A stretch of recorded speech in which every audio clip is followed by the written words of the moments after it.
Nandiyan na pala kayo mga classmates. Tamang-tama, meron akong nagkakwento sa inyo. Siguradong ako magugustuhan nyo.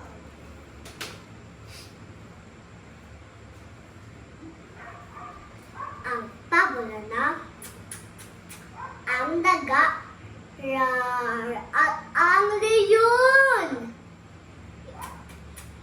Isang daga nakatuwa ang maglaro sa ibabaw ng isang natutulog na leyon.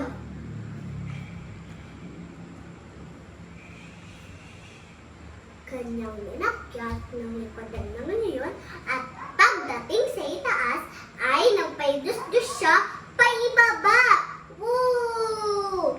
Sa katuwaan, hindi niya napansin ay nagising ang leyon.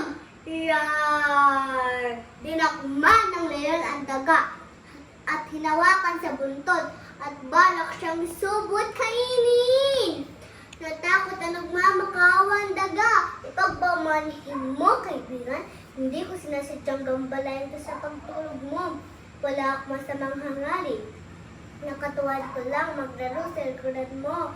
Wag mong ko kainin, sabi ng daga.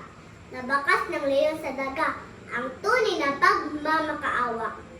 Rar! O sige, papakwalaan kita. Pero sa susunod, wag mong gambalayan na pagtulog ko, sabi ng leyon. Salamat kaibigan, balang araw makakaganti din ako sa kabutihan mo. Sagot ng daga. Lumipas ng maraming araw at minsan sa pamamasyal, namataan ng daga sa kagubatan ay kanyang napansin ang isang lambat ang nakabitin sa puno.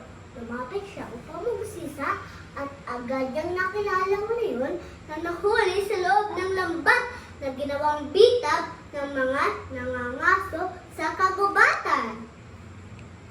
Dari-daring inakyat ng daga ang puno at nginat-ngat ang lubid na nakatali sa lambat. Agad lamang naputol ang lubid at bumagsak ang lambat kasamang leyon sa loob. Mabilis na bumaba ang daga para tulungan ang leyon makawala sa loob ng lambat.